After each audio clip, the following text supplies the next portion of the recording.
Mi mamá se convirtió, ella recibió a Cristo, pero como mi papá, o sea, ella no se había casado, sino solamente se había juntado con esta persona. Y como entonces era así, y como el otro era casado, el marido era casado, entonces no la bautizaron hasta que el marido murió. ¿Y saben cuántos años se murió? A los 40 años de que habían estado juntos. Y a los 40 años la bautizaron, después de supuestamente ser convertido. Miren la enseñanza que traíamos antes. Sí pasaba a recoger la ofrenda, pero no tenía que subir al púlpito, o sea, a la plataforma, porque estaba en pecado, lo tenía que hacer de abajo. Y los errores. Quiere decir que estas personas se hubieran muerto antes de los 40 años, la mamá de este hermano se hubiera muerto, no se hubiera salvado porque no estaba bautizado. Anteriormente no nos habían enseñado la importancia del bautismo. Ahora, ¿qué es lo que quiero decir en esto? Se recuerda que cuando uno desciende al agua, la Escritura dice que uno muere a su vieja naturaleza, ¿sí o no? Pero el asunto es de que cuando ahora les vamos a hablar a la gente del nuevo nacimiento, es de explicarle que tiene que renunciar a todo esto. ¿Me di a explicar ahora? Miren que hay que agregarles, usted tiene que renunciar a su vieja naturaleza, a su vieja manera de vivir. Renuncia a todo su pasado, renuncia a todo lo que hizo. Aunque algunos hay que esperar una semana que expliquen todo. ¿Sabe cuántos pecados hay, verdad? ¿Sí o no? Si pongo a bautizar ahí a César, ¿cuántas horas? Otra, tres. Ok. Aquí hay que bautizarlo en un río.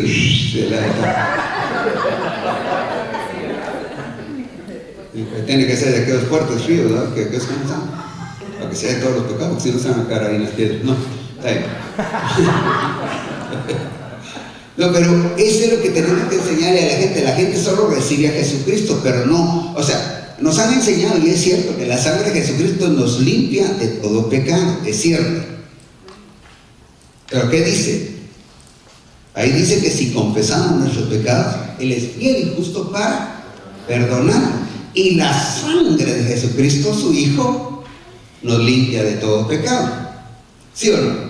Pero fíjense que hemos quitado los otros versículos cuando dice que debemos de confesar nuestros pecados. No dice así en 1 Juan, creo que es, ¿verdad? En 1 Juan ahí los tiene. Dale. Entonces, viene y nosotros tenemos que tener ese cuidado. Porque no tenga pena, la sangre de Jesucristo le limpia de todo pecado. Pero ahí en esos versículos anteriores dice, si confesamos nuestros pecados, Él es fiel y justo, porque dice, para perdonarnos. Juan 1.9. 1 Juan 1.9. ¿Cómo dice? Si confesamos nuestros pecados, Él es fiel y justo para perdonar nuestros pecados y limpiarnos de toda maldad. Ahí está. ¿Y qué más? El 10.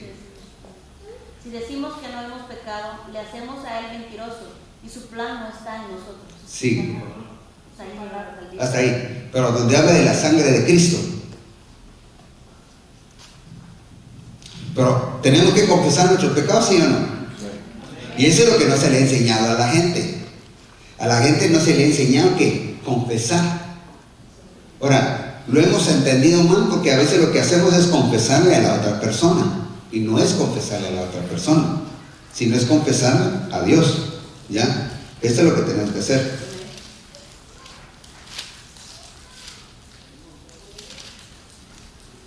El 7, es el 7 de ahí. Pero dice desde antes, dice el 6 dice, si decimos que tenemos comunión con Él y andamos en tinieblas, mentimos y no practicamos la verdad. Pero si andamos en luz, como Él está en luz, tenemos comunión unos con otros. Y la sangre de Jesucristo, su Hijo, ¿qué dice? Nos limpia de todo pecado. Si decimos que no tenemos pecado, nos engañamos a nosotros mismos. Y la verdad no está en nosotros. Entonces ya viene. Si confesamos nuestros pecados, Él es fiel y justo para perdonar. ¿Qué dice que? Nuestros pecados. Y entonces viene ahora. Y limpiarnos de toda ¿qué? Maldad. No solo está hablando del pecado adámico.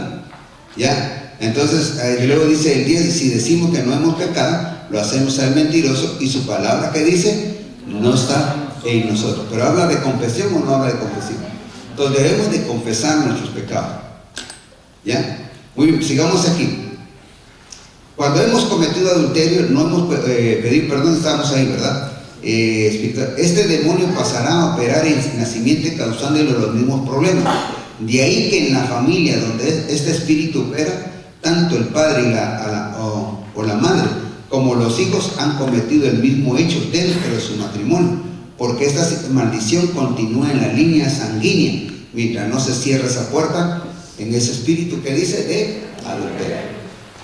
Le pongo un ejemplo. Recuerden que Adán mintió, ¿sí o no? Cuando le dice mi hermana, Isaac también lo hizo, ¿sí o no? Y Jacob fue más mentiroso, ¿o no fue más mentiroso Jacob? Ese fue, permítame, tal vez sí, que me perdonen, y cuando vaya allá al cielo, si le encuentro, le voy a llevar un su dulce. Hasta tramposo fue. Este Jacob era tramposo, ¿ya? Ahora le digo que me perdonen, porque cuando ella ve a él, le tengo que llevar un dulce por estar hablando mal de él. Sí. Pero vean. Entonces, vamos a poner, David adulteró, o no adulteró David. No digamos Salomón. Y luego todos los hijos de él, ¿cómo estuvieron? Tremendos. Va, y Jacob mintió, ¿o no mintió Jacob? Sus hijos le mintieron también, ¿o no le mintieron los hijos? Le están diciendo que José había muerto, ¿sí o no? Y José estaba vivo. Entonces miren, pasa. Pero qué lindo es aprender a cortar. Y esto ya no tiene que suceder con nosotros. Amén. Dice la siguiente página, la 3, dice: la palabra que nos instruye para vivir en una vida de santidad también nos exhorta en el libro de Proverbios a no cometer adulterio. Proverbios capítulo 5, 3 al 5. También el proverbista nos dice en su capítulo 6, versículo 26, 32. Y en el libro de Éxodo, acerca de los 10 mandamientos, dice: mandamiento de nuestro Dios, nos dice en el capítulo 20 y 14: no cometerás adulterio. Y lo mismo nos es dicho por el Señor Jesucristo en el Evangelio de San Mateo, en el capítulo 5, 27. Fíjese que ahí si alguien me consigue por favor rápido el Proverbios 5, del 3 al 5, y otro que busque Proverbios 6, 26 al 32. Sí. Porque los labios de la mujer extraña destilan miel, y su paladar es más blanco que el aceite, mas su fin es amargo como el ajenjo, agudo como espada de 2 filos. Sus pies descienden a la muerte, sus pasos conducen al Seol. Wow. Entonces cuando uno se junta con ella, ¿qué pasa? Todo lo que ella tiene, ¿qué pasa? Se lo transmite a uno, ¿sí o no? Dice que su paladar es como ajenjo. ¿Sí? ¿Y el ajenjo qué es? Algo amargo, aunque aparente al principio algo bueno, algo dulce, ¿sí o no? Es blando, algo suavecito. Por eso tengamos cuidado que en el trabajo, en la escuela, donde sea, o aún en la iglesia, cuando resulten por ahí que mire que usted predica mejor que el pastor, que mire que usted canta mejor que el pastor, que mire que predica mejor, cálmenlo. Por eso yo les molesto, porque les digo: cuando la limosna es grande, hasta los santos le temen. O sea, sí. Vengan a decir algo a mí, ¿verdad? Entonces no, ya los paro. ¿Por qué razón? Porque el orgullo de uno se le va, el ego de uno se va, ¿qué?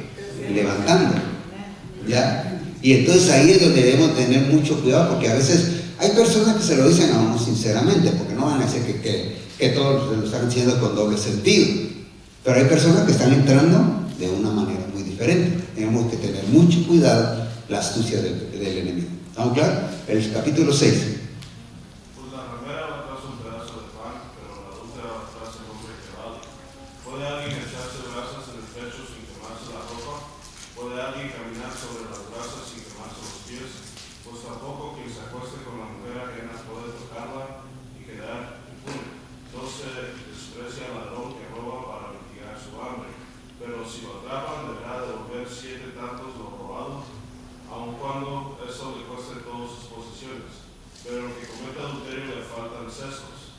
El que así actúa se destruye a sí mismo. Fíjense cómo dice que el que comete adulterio, ¿qué? En la versión inglesa dice que es un estúpido. Así dice. ¿Sí? Creo que dice King Jones. ¿King qué es? King James. ¿Ese es? Ahora, ¿cómo le dice a uno? Entonces, mire, ¿por qué? Porque como que se atonta uno. Entonces, fíjese que aquí dijimos Mateo. De todas maneras, está. Mateo, cuando dijimos 5:27, las consecuencias espirituales con el adulterio son devastadoras para todo hombre o mujer, para los matrimonios, los cuales son destruidos a causa de la comisión de este acto, con algunas excepciones en las cuales hay un verdadero perdón. Pero sin embargo, se requiere de un ¿qué? Genuino olvido, para que esto no sea siempre motivo de pleito o discordia en el que dice matrimonio. Y que sea la calefacción, ¿no? Le bajaron ahora. Gracias. Es que yo le estaba comentando ahí en el desayuno que cuando entramos al cuarto y a las chamarras heladas. Pero después ya está encendido el calor, ¿no? Sí.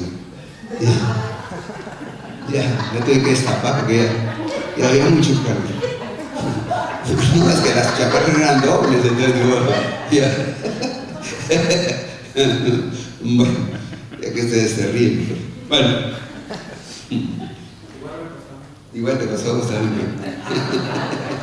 Después tuviste que pedir aire acondicionado.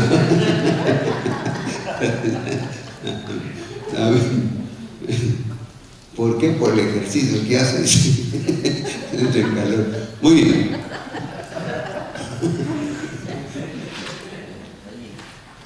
Bueno, sigamos. ¿Qué iba a decir el refuerzo? Sigamos. Sigamos. Dice, así también muchos pastores y líderes de la iglesia han sido, ¿qué dice? Engañados por medio de esta astucia de Satanás para hacerlos caer en el adulterio. Y así de esta manera detenernos en el avance de la obra. Porque en muchas ocasiones este pecado queda inconfeso. Y Satanás aprovecha esta oportunidad para oprimir al siervo de Dios, acusándole y atormentándole y haciéndole que caiga cada vez más profundo en este pecado. También es cierto que muchos pastores han caído en este pecado como consecuencia de dar consejería a alguna hermana que está teniendo problemas en esta área sexual. Aquí quiero tener cuidado. Aquí hay parte de la asistencia del pastor